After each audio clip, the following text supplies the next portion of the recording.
Table for two on the veranda. It's 5:20 in the morning in Hammondsport, New York on May 31st.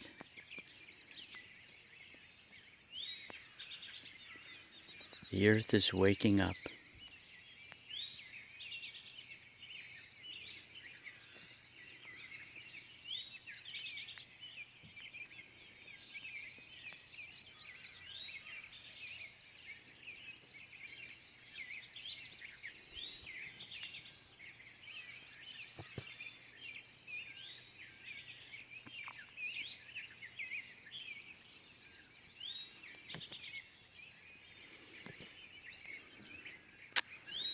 It's going to be a cloudy morning. So whereas the sun would be coming up in the east, it looks like we're just going to have clouds.